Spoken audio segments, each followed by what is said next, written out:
ଜାଣିଛ ଆଜି ବି ଦେହରେ ମୋର ଅଙ୍କା ଚିହ୍ନ ସବୁତକ ଅବିଶ୍ରାନ୍ତି କରି ଚାଲେ ତୁମ ପ୍ରେମର ବର୍ଣ୍ଣନା।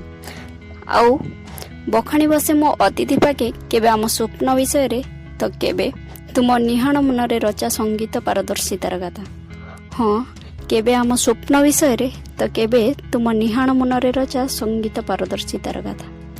ମୁଁ ହଜିଯାଏ ଅତୀତରେ, ମନେ ଭାବି ବସେ ତୁମେ ଦିନେ ଘର ପର କରି ଆସ ମୋ ଲାଗି। ବାସ୍ ମୁଁ ସମୟ ସମୟ ଖାଲି ଝାଙ୍କି ଦେଖେ ମୋ ସୌନ୍ଦର୍ଯ୍ୟ ପରିକଳ୍ପନାର ନକ୍ସା ସବୁକୁ ତୁମ ହୃଦୟର କମ୍ପନ ସେ ପାଖେ। ଆଉ ଶେଷରେ ମୋ ସୁନ୍ଦର ଅବୟବ ରୂପ ନିଏ ତୁମ ଲୁହ ଲହୁର ସ୍ପର୍ଶ ପରେ। ଆଉ ଶେଷରେ ମୋ ସୁନ୍ଦର ଅବୟବ ରୂପ ନିଏ ତୁମ ଲୁହ ଲହୁର ସ୍ପର୍ଶ ପରେ।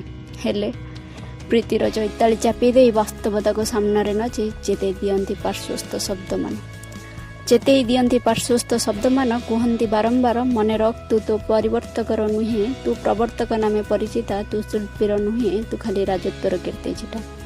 ମନେ ରଖ ତୁ ତୋ ପରିବର୍ତ୍ତକର ନୁହେଁ, ତୁ ପ୍ରବର୍ତ୍ତକ ନାମେ ପରିଚିତା, ତୁ ଶିଳ୍ପୀର ନୁହେଁ, ତୁ ଖାଲି ରାଜତ୍ୱର କୀର୍ତ୍ତି ଛିଟା।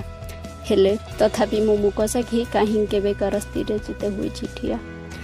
ତଥାପି ମୁଁ ମୁକ ସାକ୍ଷୀ କାହିଁ କେବେକାର ସ୍ଥିର ଚିତେ ହୋଇଛି ଠିଆ।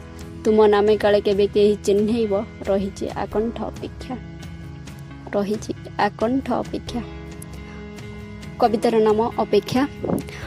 କୋଣାର୍କର 1200 ଶିଳ୍ପୀଙ୍କୁ ଉତ୍ସର୍ଗ କରାଯାଇଛି। ଆଶା କରେ ଭଲ ଲାଗିବ।